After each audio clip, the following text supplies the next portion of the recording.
Assalamualaikum warahmatullahi wabarakatuh. Kembali lagi di channel Berita Mistis. Untuk kisah kali ini saya akan membawakan sebuah cerita yang ditulis oleh Untung Prasetyo. Dan kisah yang akan saya bawakan kali ini yaitu sebuah kisah yang berjudul Buku Wasiat. Dan sebelum kita lanjut ke ceritanya, tekan dulu tombol like video ini dan jangan lupa tekan juga tombol subscribe channel ini. Dan nyalakan juga lonceng notifikasinya agar tidak ketinggalan cerita-cerita lainnya dari channel ini. Dan buat teman-teman yang pengen membaca langsung ceritanya, nanti silahkan saja kunjungi linknya yang nanti akan saya sertakan di kolom deskripsi. Dan seperti apa untuk kisah kali ini? Langsung saja kita masuk ke ceritanya.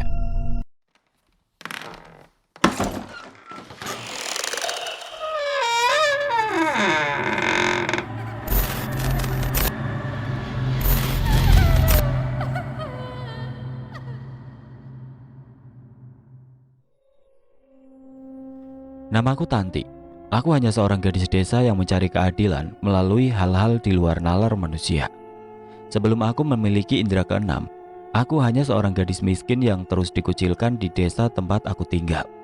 Sampai suatu hari akhirnya kebenaran dan nasib baik menghampiriku. Lalu perlahan merubah hidupku, dan inilah kisahku yang berjudul Wasiat. Sebelum aku mengetahui kebenaran tentang siapakah diriku yang sebenarnya, aku hanya tahu kalau Pak Gio dan Mbok Nah adalah orang tua kandungku. Pasangan suami istri itulah yang merawatku dari usiaku berumur 1 tahun. Kami tinggal di sebuah rumah kecil di ujung selatan desa yang sangat jauh dari rumah-rumah warga desa lainnya. Dengan segala keterbatasannya, Pak Gio dan Mbok Nah bisa merawat dan membesarkanku dengan kasih sayang mereka. Walau tidak jarang Pak Gio dan Mbok Nah bergantian untuk tidak makan demi dapat membuatku untuk tetap makan.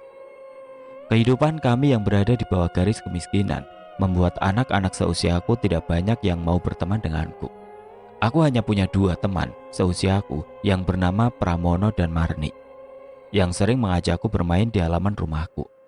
Dan satu lagi, teman yang berasal dari kota yang secara tidak sengaja bertemu denganku ketika dia tersesat di ujung desa dan berjalan sampai ke rumahku. Temanku itu bernama Citra. Ayah Citra adalah seorang pedagang bakso di kota Jakarta.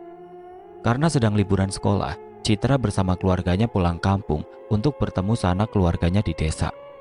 Sejak saat itulah aku memiliki 1 teman lagi yang mau bermain denganku.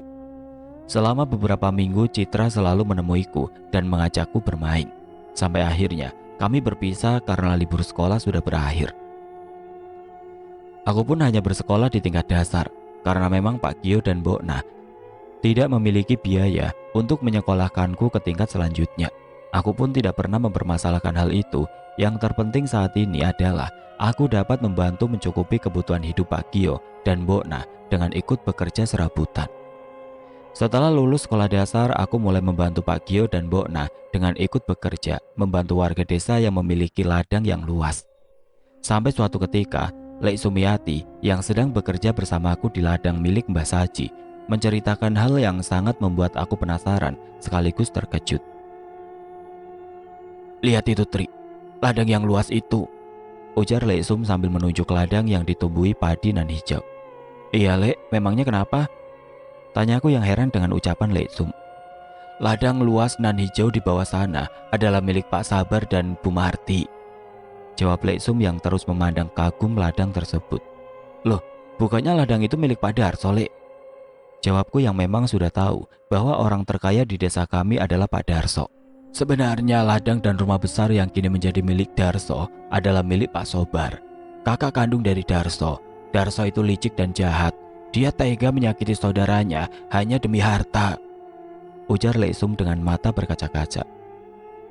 "Suatu saat kau akan tahu dan mengerti, Tri, bahwa Pak Sobar itu adalah bapak kandungmu," imbu Lek Sum yang membuatku sangat terkejut. "Wis, ayo mulai kerja maneh," ujar Lek Sum sambil mengusap air mata yang tadi membasahi kedua pipinya. Ketika malam tiba, aku pun menanyakan tentang apa yang dibicarakan oleh Lek Sum tadi siang. Tapi Pak Gio dan Mbok Nah tidak mau membahas hal itu. Mereka selalu berkata kepadaku bahwa kebenaran pasti akan datang dan menghancurkan segala kejahatan. Sejak saat itu, aku enggan untuk bertanya-tanya lagi tentang hal-hal yang membuat Pak Gio dan Mbok Nah sedih. Ketika usiaku menganjak ke angka 16 tahun, Pak Gio pergi meninggalkan aku dan Mbok Na untuk selamanya. Penyakit yang selama bertahun-tahun dideritanya pun mengantarkan Pak Gio kembali menghadap Sang Pencipta. Tapi di hari sebelum Pak Gio meninggal, beliau meminta Mbok Na untuk memberikan kotak kayu yang menjadi wasiat dari orang tuaku. Pak Gio juga meminta Mbok Na untuk menjelaskan semuanya kepadaku dan menuntunku untuk melakukan sesuatu yang mungkin harus aku jalani. Mbok Na pun hanya menangis ketika mendengar permintaan terakhir dari Pak Gio. Selain sedih karena takut kehilangan Pak Gio, Mbok Na juga takut kalau aku meninggalkannya setelah mengetahui siapa aku yang sebenarnya. Setelah 7 hari meninggalnya Pak Gio, Mbok Na mengajakku untuk membuka kotak kayu besar yang bergambar ukiran naga besar yang melilit kotak itu. Kotak kayu yang sepertinya sudah lama tidak disentuh itu berada di kamar Pak Gio, tepatnya berada di bawah tempat tidur beliau. Mbok Na pun segera merapalkan doa-doa yang aku sedikit tidak memahaminya. Sebelum Mbok Na membuka kotak besar berdebu dan ditutupi sarang laba-laba. Ketika kotak besar tersebut sudah terbuka, Mbok Na lalu mengambil kotak kayu kecil yang terlihat bersih dan tanpa debu, dan juga terdapat ukiran naga yang mengelilinginya. "Ini adalah wasiat dari bapakmu yang bernama Pak Sobartri," ujar Mbok Na sambil meneteskan air mata. "Maafkan Simbo dan Bapak Nduk. Kami tidak mengatakan yang sebenarnya karena memang almarhum Pak Sobar meminta kami untuk mengatakannya ketika kamu sudah dewasa," Ibu Mbok Na dengan isak tangisnya. "Sampean dan Pak Gio tetap orang tuaku, Mbok. Aku akan terus bersama Simbo, walau tahu siapa orang tua kandungku. Sekarang Simbo ndak usah menangis lagi. Mari sama-sama kita buka kotak wasiat ini, Mbok," jawabku sambil memeluk Mbok Na. "Sebelum kamu membuka kotak ini, Simbo akan menceritakan apa yang sebenarnya terjadi kepada kedua orang tuamu, Nduk," ucap Mbok Na yang kini terlihat lebih tegar. Mbok Na yang kini sudah tidak lagi menangis, mulai menceritakan siapa sebenarnya orang tuaku dan mengapa aku bisa dirawat dan dibesarkan oleh Mbok Na dan Pak Gio. Pak Gio dan Mbok Na adalah sepasang suami istri yang bekerja pada ayah dan ibu. Pak Gio bertugas merawat semua hewan peliharaan milik ayah dan ibu, sementara Mbok Na membantu ibu mengurus rumah. Ayahku adalah seorang tengkulak besar yang membeli hasil bumi warga desa, karena ayahku selalu membeli hasil bumi dengan harga tinggi. Sebagian petani di desaku pun menjual setiap hasil panennya kepada ayah. Dan dalam waktu singkat, ayah pun menjadi juragan yang lumayan kaya dan disegani di desaku. Tapi setelah ibu melahirkanku dan mulai sakit-sakitan, usaha ayah pun menurun sangat drastis. Dan kabar yang beredar di desaku tentang pesugihan yang dilakukan oleh keluargaku membuat ibu sakit parah lalu meninggal dunia ketika usiaku baru menginjak 6 bulan. Kabar miring yang beredar di desa tentang ayahku yang melakukan pesugihan dan banyak mengambil tumbal dari warga desa sekitar pun membuat usaha ayah jatuh. Dan ketika usiaku genap 1 tahun, ayah meninggal dunia dengan penyakit aneh yang lebih parah dari yang diderita ibu. Setelah 7 hari meninggalnya ayah, pamanku yang bernama Lek Darso meminta Pak Gio dan Mbok Na untuk pergi dari rumah keluargaku. Lek Darso memberi sebidang tanah kecil kepada Pak Gio dan Mbok Na serta membuatkan rumah kecil di tanah tersebut. Tanah yang letaknya berada di ujung desa yang menjadi perbatasan antara ladang-ladang milik warga dengan desa kami. Lalu Lek Darso juga memberi sebidang tanah untuk lahan bertani kepada Pak Gio dan Mbok Na. Tanah itu diberikan Lek Darso kepada Pak Gio dan Mbok Na sebagai upah untuk merawat dan membesarkanku. Sementara rumah besar di jalan utama desa serta harta benda lain milik ayah dan ibu resmi menjadi milik Lek Darso ketika ayah meninggal. Pak Gio yang mencoba menanyakan harta peninggalan orang tuaku yang seharusnya jatuh kepadaku pun sempat diancam akan dibunuh. Lek Darso yang sudah dibutakan oleh harta pun berpesan bahwa Pak Gio dan Mbok Na harus menutup rapat-rapat rahasia ini. Jika tidak, maka aku, Pak Gio dan Mbok Na akan dibunuhnya dengan cara menyantet kami. Sejak saat itu Pak Gio tidak lagi berani untuk menanyakan apapun kepada Lek Darso dan membiarkan harta peninggalan ayah dan ibu dikuasai oleh Lek Darso dan keluarganya. Walaupun Pak Gio dan Mbok Na bukanlah orang tua kandungku, tapi mereka sangat menyayangiku dan merawatku dengan baik. Hal itu juga dikarenakan Pak Gio dan Mbok Na tidak dikaruniai anak selama mereka berumah tangga. Setelah Mbok Na menceritakan semuanya, Tiba-tiba saja kotak kayu wasiat yang sedang aku pegang ini bergetar dan memancarkan cahaya tipis yang berwarna putih kekuningan. Bona yang tersenyum melihat hal itu, memintaku untuk segera membuka kotak kayu berukiran naga yang menjadi wasiat dari orang tua kandungku. Di dalam kotak itu aku hanya mendapati sebuah buku yang sepertinya adalah buku catatan milik orang tuaku. Buku itu adalah wasiat yang sesungguhnya, Tri. Di dalam buku itu ada pesan-pesan dari orang tuamu yang harus kau lakukan. Karena dulu Pak Sobar juga berpesan kepada Simbo dan Pak Gio untuk memandumu mengikuti apa yang tertulis di buku itu. Ujar Mbokna yang menjelaskan. Perlahan-lahan aku pun mulai membuka lembar pertama dari buku wasiat yang ternyata ditulis langsung oleh Bapak. Assalamualaikum Tantri. Mungkin ketika kamu mulai membaca buku ini, usiamu sudah remaja. Maafkan Bapak dan Ibumu yang tidak bisa ikut merawat dan membesarkanmu, nak. Tapi Bapak yakin kalau Pak Gio dan Mbokna adalah orang yang tepat untuk menjadi orang tuamu. Maafkan Bapak kalau Bapak tidak bisa melindungi dari kejamnya orang-orang yang sudah mencelakakan ibumu dan juga bapakmu. Maafkan Bapak kalau Bapak tidak bisa memberimu sesuatu. Tapi ada hal yang harus kau tahu, nak. Di dalam buku yang Bapak tulis ini ada kebenaran tentang siapa Bapak dan Ibumu. Kenapa Bapak dan Ibumu meninggal dan kenapa Bapak memilih menitipkanmu kepada Pak Gio dan Mbokna. Lembar pertama dari buku wasiat yang ditulis oleh Bapak membuat aku menangis di dalam sepi dengan hembusan angin yang sangat kencang. Mbokna yang melihatku menangis pun mendekapku dari belakang sambil terus menggosokkan tangannya ke punggungku. Bila Pak Gio dan Mbokna masih ada di sampingmu saat ini, tolong tanyakan benda pusaka peninggalan Bapak, Nduk. Aku pun lalu memandangi Mbokna dan perlahan mulai menanyakan tentang benda pusaka yang ditulis Bapak di buku wasiat ini. Dengan senter kecil di tangannya, Mbokna mengajakku ke pawon atau dapur, lalu menunjuk ke sebuah kotak besar, berdebu yang di atasnya terdapat berbagai macam barang. Kotak itu memang setiap hari aku lihat, tapi aku tidak pernah tahu apa isinya. Perlahan aku dan Mbokna mulai menurunkan barang-barang yang ada di atas kotak kayu besar itu dan mengambil sebuah kotak kayu kecil di dalamnya. Ketika aku hendak membuka kotak yang sepertinya berisi benda pusaka tersebut, Mbokna melarangku karena beliau merasa ragu kepada aku. Sebaiknya kamu baca lagi pesan dari Bapakmu, Nduk, ujar Mbokna dengan tatapannya yang teduh. Lembar kedua dari buku wasiat itu pun mulai aku baca lagi. Di lembaran itu, Bapak memintaku untuk membersihkan diri dengan cara puasa ngeblank di hari Senin Wage dan dilanjutkan untuk tirakat pati geni di hari Selasa Kliwon. Setelah itu aku harus kembali puasa ngeblank di hari Kamis Wage dan dilanjut tirakat pati geni di hari Jumat Kliwon. Kalau kamu niat, kamu pasti kuat, Nduk, ujar Mbokna yang masih memegang kotak pusaka peninggalan Bapak. Baik, Mbok, aku akan melakukan apa yang diminta oleh almarhum Bapak, tapi sebaiknya aku selesaikan dulu membaca buku wasiat ini. Jawabku yang ingin segera melanjutkan membaca tulisan tangan dari almarhum Bapak. Tapi kejadian janggal pun mulai terjadi. Lembaran-lembaran lain di buku itu kosong. Padahal aku melihat sendiri bahwa buku wasiat itu penuh dengan tulisan Bapak sampai di lembar terakhir. Loh, kok tulisannya hilang, Mbok? Ujarku yang merasa sangat heran dengan kejadian ini.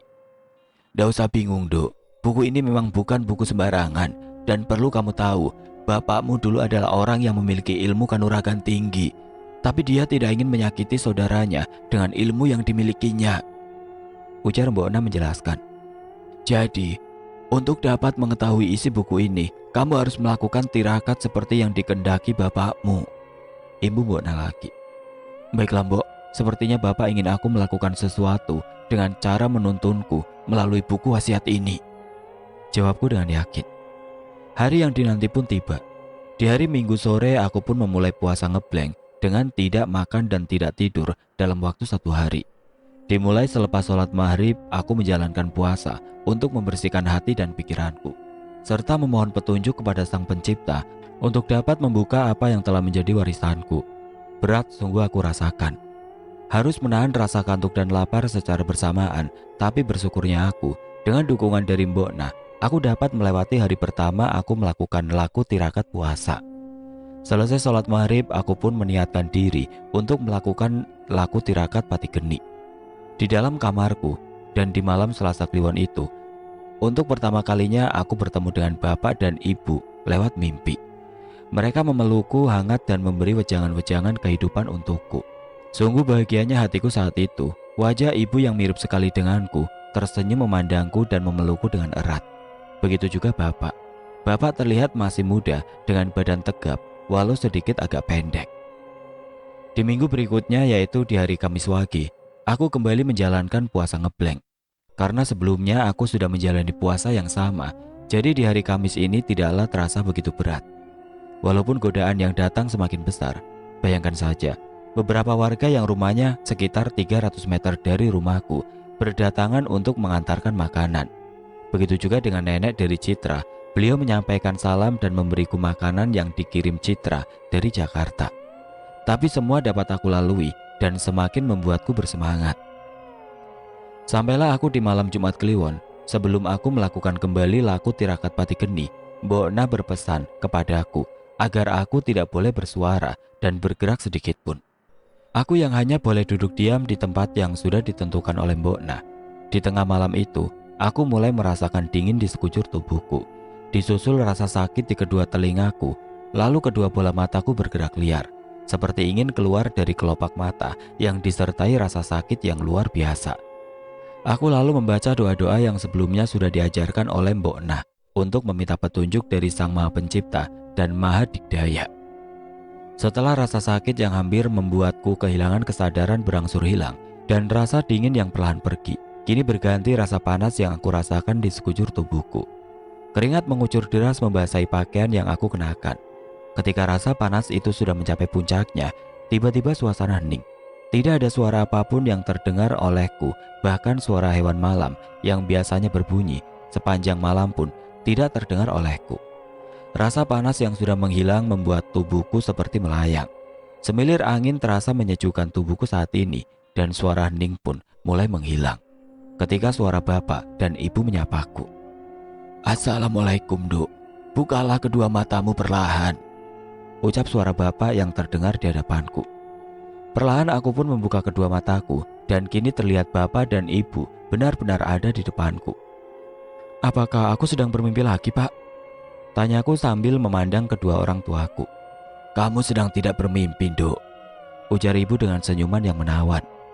"Lalu, apakah aku sudah mati?" tanyaku lagi sambil memperhatikan seluruh tubuhku yang memandarkan cahaya putih kekuningan. "Kau belum meninggal, Nduk. Hanya saja kau sedang melepas sukmamu," jawab bapak dengan suara yang sangat berwibawa. "Kau sudah menguasai beberapa ilmu kanuragan yang memang bapak wariskan kepadamu. Salah satunya adalah ilmu Rogo Sukmo, di mana kau bisa melepas sukmamu untuk pergi ke tempat yang sudah kau tuju. Mata batinmu sudah terbuka, Nduk.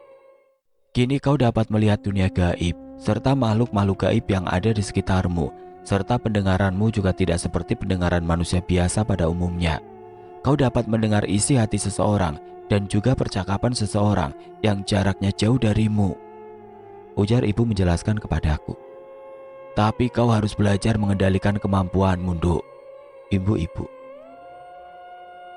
"Alhamdulillah, kau sudah mampu melakukan laku tirakat itu, Nduk. Sekarang kembalilah ke tubuhmu. Bapak dan ibu sudah merasa lega saat ini. Kini kau dapat membuka pusaka yang bapak wariskan untukmu, serta memanggil sosok gaib yang akan menjadi pelindungmu," ucap bapak dengan mata yang terlihat berkaca-kaca. "Kami pamit, Nduk. Jaga dirimu baik-baik. Minta Mbok Na untuk mengantarmu ke makam kami," ujar ibu yang juga terlihat menangis. Setelah bapak dan ibu memelukku, keduanya perlahan menghilang dari hadapanku, dan aku pun seperti terdorong ke belakang dengan kuat. Lalu tiba-tiba kembali ke tubuhku yang masih duduk di dalam kamar. Setelah kesadaranku kembali, aku mendengar azan yang bergema dari masjid yang berada di tengah desa. Aku berpikir saat ini baru masuk waktu subuh. Tapi tidak lama setelah azan berhenti berkumandang, Mbok Na masuk ke dalam kamarku dan memintaku untuk keluar karena laku tirakatku sudah selesai. "Ini kan masih subuh, Mbok," ujarku yang merasa heran karena Mbok Na memintaku untuk keluar dari dalam kamar. "Ini sudah maghrib, Nduk. Sekarang sudah malam Sabtu. Laku tirakatmu sudah selesai," jawab Mbok Na dengan senyum di wajahnya. Kotak pusaka milik mendiang bapakmu bergetar hebat sedari tadi, Nduk. Sepertinya kau telah berhasil melakukan tirakat yang diminta mendiang bapakmu. Ibu Mbok Na menceritakan tentang kotak yang aku sendiri belum mengetahui isinya.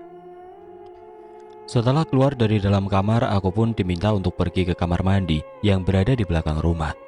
Cahaya bulan purnama yang menyinari malam itu menjadi saksi tuntasnya laku tirakatku dengan ditutup dengan mandi kembang setamat. Setelah semuanya selesai, aku kembali memegang buku wasiat yang kini di lembar kedua dan ketiganya mulai terdapat tulisan tangan yang ditulis sendiri oleh Bapak. Puji syukur atas karunia yang sudah Allah berikan kepadamu, Nduk. Saat kau bisa membaca tulisan ini, berarti indera keenammu sudah terbuka.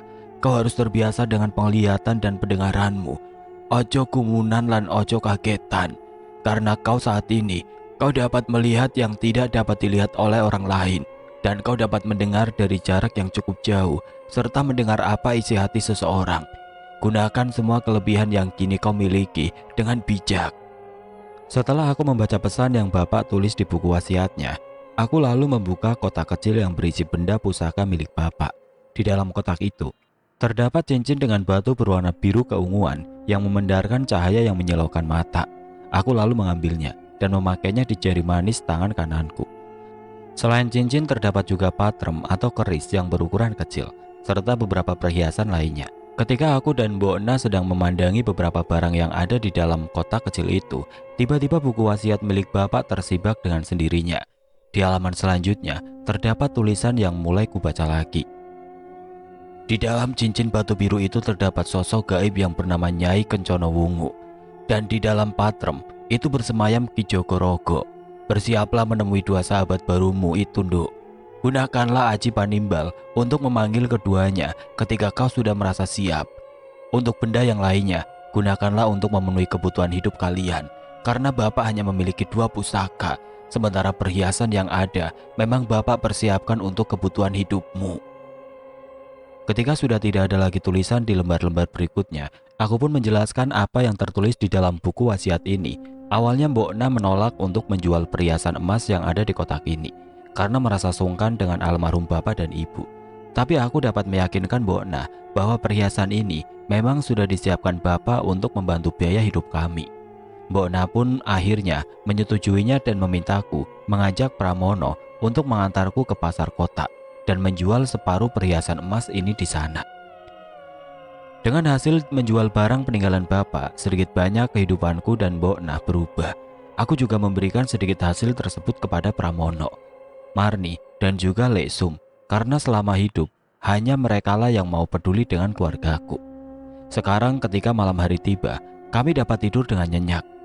Setelah rumah yang kami tempati dapat kami perbaiki dan juga kami pasangi listrik.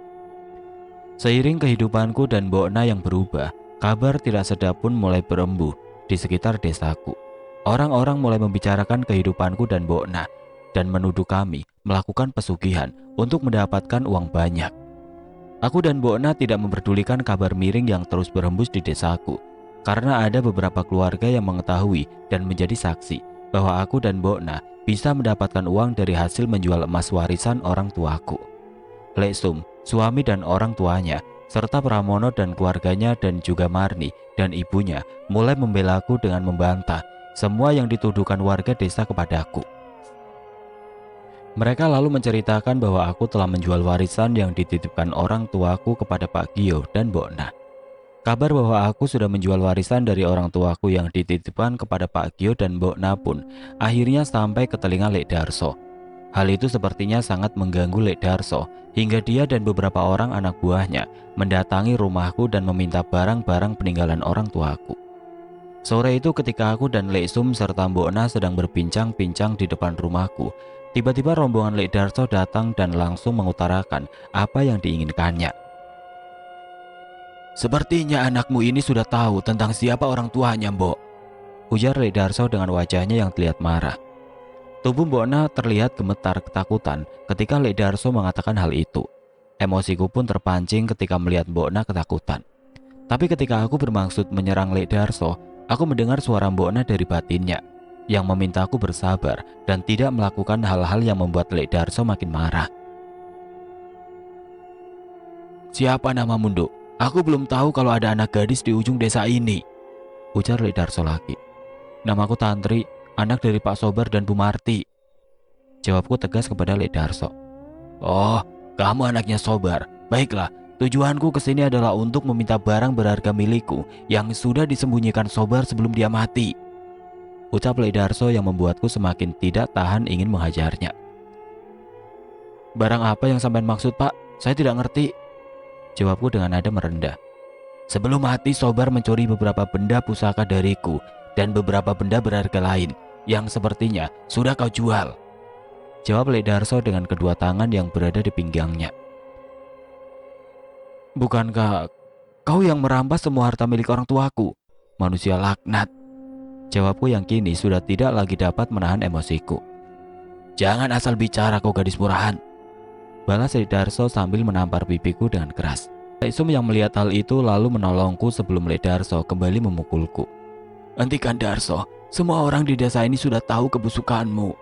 Jadi jangan kau tambah lagi keburukanmu dengan menyiksa keponakanmu ini, ujar Lek Sum sambil melindungiku. Kata-kata Lek Sum yang menambah emosi Lek Darso pun membuatnya ingin memukul kami berdua. Tapi sebelum Lek Darso kembali melakukan kekerasan kepada kami, Pramono, Sarmo, dan suami Lek Sum yang bernama Lek Tadi datang dan segera masuk menolong kami. Aku sudah memanggil warga lainnya untuk datang ke rumah ini dan menyaksikan kebiadabanmu, Darso, ujar Lek Tadi yang membantuku dan istrinya bangun dari tempatku terjatuh. Walah, lah kok sampeyan ini kejam toh, Lek? Masa beraninya sama perempuan? Ibu Pramono yang langsung duduk di sebuah dipan yang ada di ruang tamu kecil milikku. Lek Darso yang sepertinya enggan berurusan dengan orang banyak pun memilih segera pergi dari rumahku. Dia mengancam akan kembali lagi dan mengambil benda yang dimaksudnya, serta meminta kembali rumah yang kini aku dan Mbokna tempati, karena tanah dan rumah ini adalah miliknya yang hanya dipinjamkan ke Pak Gio dan Mbokna. Orang itu memang semena-mena, Tri. Sekarang kamu harus memikirkan jalan keluarnya. Aku siap bantu. Pokoknya kamu dan Mbokna tenang saja. Aku dan Sarmo siap membantu tenaga dan pikiran. Yo Ramo, ujar Pramono yang disambut anggukan kepala dari Sarmo. Terima kasih sudah mau menemaniku ke sini, Pramo, ujar Lek Tadi kepada kedua sahabatku itu. Sekarang kita harus cari jalan keluar dari masalah ini, karena Darso tidak akan tinggal diam. Dia akan melakukan segala cara untuk mendapatkan apa yang diinginkannya, imbu Lek Tadi. Setelah Lek Sum, Lek Tadi, Pramono, dan Sarmo pulang, aku pun segera meyakinkan Mbokna untuk tidak terlalu khawatir akan hal ini. Dan ketika malam tiba, aku mendengar suara buku wasiat yang beberapa kali tersibak. Mbokna yang juga mengetahui hal itu memintaku untuk segera mengambil kotak berisi buku wasiat yang aku simpan di dalam kamarku. Ketika aku mulai membuka lembaran-lembaran buku yang ditulis bapak yang sudah kubaca, aku pun mendapati tulisan baru di halaman yang kemarin terlihat kosong. Ketika kamu baru berusia 6 bulan, tiba-tiba ibumu terserang penyakit aneh yang menyebabkan kedua kakinya kaku sehingga tidak dapat digerakkan. Bapak lalu mencoba mengobati penyakit ibumu dengan kemampuan yang bapak miliki. Setelah kedua kaki ibu membaik, dia terkena penyakit aneh lagi yang membuatnya sering kesakitan ketika malam hari. Bapak mencoba mencari orang yang memiliki ilmu tinggi untuk mengobati penyakit ibumu yang bukan penyakit biasa itu. Tapi seminggu kemudian, ibumu meninggal dengan seluruh tubuh penuh lebam berwarna biru. Bapak yang masih terpuruk karena kematian ibumu harus menerima kenyataan pahit kembali setelah fitnah keji menimpa bapak yang masih berduka. Fitnah itu mengabarkan kalau bapak sudah menumbalkan ibumu untuk memperoleh kekayaan dan kesaktian. Jika saja kakekmu tidak menghentikan keinginan bapak untuk membunuh orang yang sudah menyebarkan fitnah tersebut, mungkin saat ini kita masih bisa hidup bersama. Namun, takdir berkata lain. Kakekmu lebih mempercayai orang yang menyebarkan fitnah keji itu dan malah menyerang bapak dengan kesaktiannya. Karena tidak mungkin bagi bapakmu ini untuk membalas serangan-serangan yang dilakukan kakekmu. Akhirnya, bapak mengalah dan menyerahkan benda-benda pusaka milik bapak, kecuali cincin Nyi Wungu dan patem Ki Jogorogo.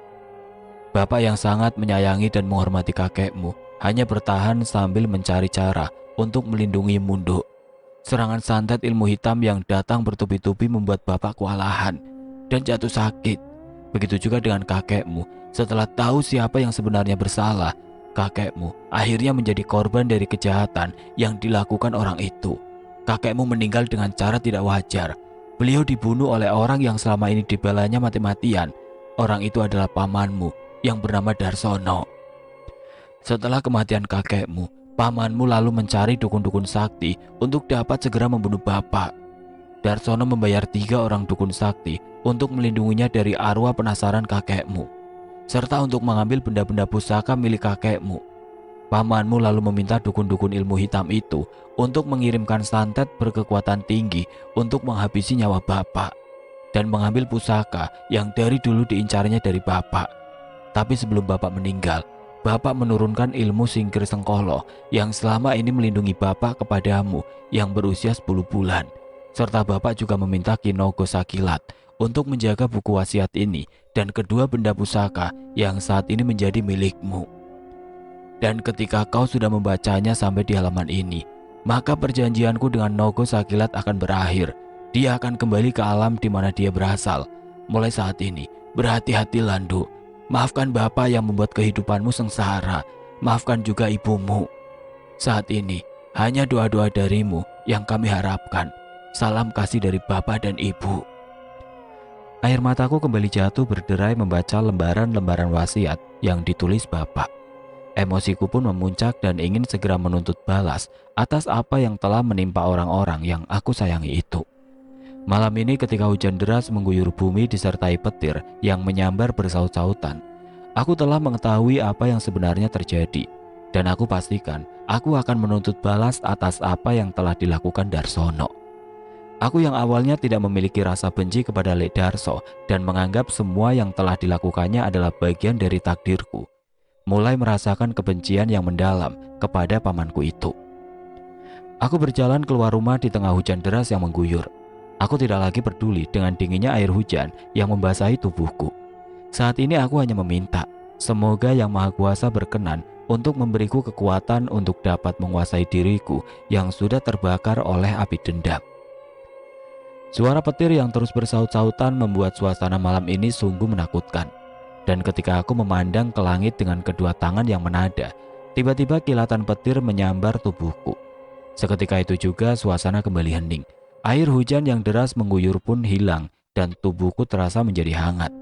Entah ini hanya sebuah mimpi atau aku memang sudah tidak ada lagi di dunia ini. Tiba-tiba saja di hadapanku muncul sosok ular besar dengan sisik berwarna keemasan. Ular itu adalah Nogo Sakilat yang tubuhnya kini melindungiku dari air hujan yang masih deras mengguyur. Tantri, aku adalah Nogo Sakilat yang sudah 15 tahun lebih menjaga amanah dari orang tuamu. Tugasku sudah selesai saat ini dan seharusnya aku kembali ke tempat asalku. Tapi karena melihat keteguhan hatimu, aku akan tetap membantumu bersama kedua sosok penjagamu itu. Ujar Kinogo Sakilat yang memandang sosok Nyi Wungu dan Ki Joko yang sudah berada di belakangku. Kau harus belajar menggunakan kekuatan yang sudah diturunkan oleh orang tuamu, Tantri. Gunakan mantra aji yang ada di buku wasiat itu. Belajarlah dengan sungguh-sungguh, karena musuh orang tuamu dulu kini akan menjadi musuhmu. Imbu ular besar yang tubuhnya masih melingkar di atas tubuhku. Ketika sosok ular besar itu menghilang, tubuhku kembali dibasahi oleh air hujan yang turun semakin deras. Bona yang mengetahui aku berada di pekarangan rumah lalu menyusulku dan mengajakku untuk masuk ke dalam rumah. Di malam berikutnya, aku kembali membuka buku wasiat peninggalan bapak. Kini aku melihat ada tulisan baru yang hampir memenuhi seluruh buku catatan itu. Di lembar yang baru aku baca, tertulis mantra Aji Panimbal, dan setelahnya ada mantra Aji Lembu Sakilan, mantra Aji Jogorogo, dan masih banyak mantra-mantra yang harus aku hafal. Selain menghafalnya, aku juga harus kembali melakukan tirakat-tirakat sesuai dengan petunjuk yang ada di dalam buku wasiat. Aku pun memulai laku tirakat puasa muti di hari kelahiranku dan dilanjut dengan tirakat pati geni setelahnya. Setelah menyelesaikan tirakat pati geni, aku dapat menggunakan mantra Aji Panimbal yang dapat memanggil sosok yang berada di cincin batu yang aku gunakan, serta patrem atau keris kecil yang aku simpan di kamarku. Kedua sosok itu berwujud seperti manusia, tapi kedua kakinya terlihat samar dan tidak menapak tanah. Setelah dapat menguasai aji panimbal, aku kembali melakukan tirakat puasa ngeblank untuk dapat menguasai ajian lembu sakilan dan ajian jogorogo. Di saat aku sedang melakukan tirakatku itu, aku dapat merasakan energi-energi hitam berkekuatan tinggi yang mulai menyerangku. Tapi karena ada Kinogo Sakilat, energi-energi jahat itu pun dapat disingkirkan. Karena masih ada sosok kuat yang melindungiku dari serangan gaib yang dilakukan Lek Darso, aku pun terus melakukan tirakat untuk menguasai semua ilmu yang diturunkan Bapak.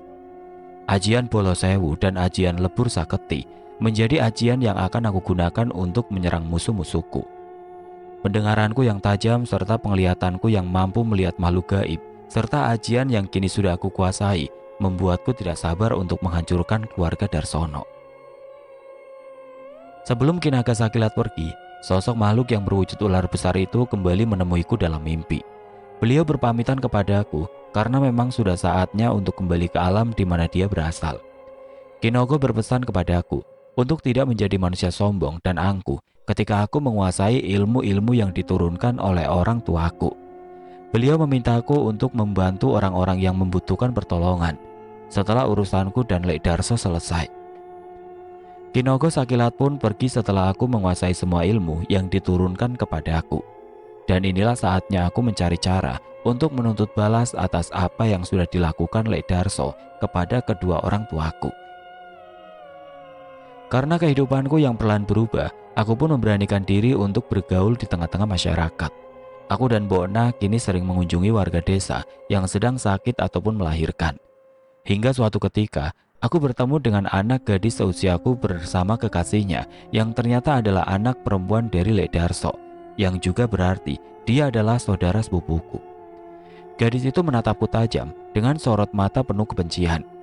Padahal hari ini adalah hari pertama aku bertemu dengannya, dan hal yang membuatku marah adalah ketika gadis itu meludah di depanku dengan maksud merendahkanku. Aku hanya tersenyum melihat apa yang dilakukan saudara sepupuku itu, dan berharap dia tidak sungguh-sungguh bermaksud menghinaku. Tapi tanpa kusangka gadis itu mendekatiku dan kembali meludahi tubuhku. Semua orang yang berada di tempat itu berteriak ketika aku mendapati perlakuan yang tidak baik dari gadis itu dan memintanya untuk pergi dari tempat kami berada. Maafkan dia, Tri. Dia tuh memang sombong. Mentang-mentang keluarganya kaya raya, dia sering berbuat semena-mena, sama seperti kedua orang tuanya, ujar Marni yang berusaha menenangkanku.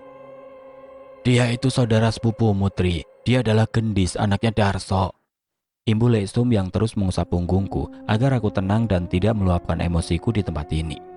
Akhirnya apa yang aku rencanakan mendapatkan jalan. Kini aku akan mulai membalaskan apa yang sudah dilakukan Lek Darso kepada keluargaku melalui Gendis yang juga sudah menghinaku. Pagi yang berselimut mendung pun datang. Setelah selesai memasak, aku dan Bona lalu pergi ke pemakaman umum di desa kami. Ini adalah pertama kalinya aku tahu bahwa bapak dan ibu dikuburkan berdampingan. Setelah selesai di pemakaman, aku dan Bona pun kembali pulang. Tapi di tengah jalan setapak yang sangat sepi, Mas Karyo dan Mas Joko yang merupakan orang suruhan Lek Darso menghadang langkah kami. Aku yang sudah curiga dengan maksud kedua orang itu segera mempersiapkan diri untuk menghadapi kedua orang itu. Mas Karyo dan Mas Joko mulai menggodaku dan mulai mengeluarkan kata-kata yang tidak terpuji. Mereka berterus terang bahwa mereka saat ini menginginkan tubuhku, dan mereka mengancam untuk membunuhku dan juga Mbokna jika aku menolaknya. Ketika dua orang itu sudah memegang tanganku, aku segera mengeluarkan Aji Jogorogo yang seketika membuat Mas Karyo dan Mas Joko terpental. Setelah itu aku menyerang kedua manusia bejat itu dengan ajian Lebur Saketi, tapi tidak dengan kekuatan penuh. Dan ketika pukulanku yang berisi ajian itu mengenai tubuh keduanya, mereka pun terpelanting jatuh terjerembab ke ladang yang sudah ditumbuhi padi. Jangan macam-macam denganku. Aku bisa mematahkan kedua kaki kalian jika aku mau. Kali ini aku maafkan kalian berdua. Tapi jangan kalian ulangi perbuatan itu kepada siapapun. Mengerti? Ujarku dengan tatapan tajam yang membuat Mas Karyo dan Mas Joko lari tunggang langgang. Bona yang jatuh terduduk karena merasa takut segera berdiri dan bergegas mengajakku pulang. Tapi sesampainya kami di rumah, aku dan Bona kembali dikejutkan dengan kehadiran Lek Darso yang membawa beberapa orang untuk membongkar rumah kami. Disitulah emosiku tidak terbendung lagi. Dengan tatapan tajam aku pun mulai mengancam Lek Darso. Aku sudah tahu semuanya, Lek. Jika dulu Bapak tidak tega untuk menyakitimu, maka sekarang akulah yang akan membalasnya. Ucapku dengan geram yang membuat Lek Darso segera pergi. Siapa yang berani mengusik ketenanganku dan Simbo, maka aku tidak sungkan untuk menyakiti kalian. Imbuku kepada beberapa orang yang sudah bersiap ingin membongkar paksa rumah kami. Orang-orang itu pun pergi dengan berlari ketika menatapku. Menurut Mbok Nah, wajahku berubah memerah dan terlihat menyeramkan ketika memberi peringatan kepada orang-orang tadi. Oke teman-teman, sampai di sini dulu ceritanya. Nantikan kelanjutan kisah ini di video berikutnya. Agar tidak ketinggalan, klik tombol subscribe channel ini dan nyalakan lonceng notifikasinya. Wassalamualaikum warahmatullahi wabarakatuh.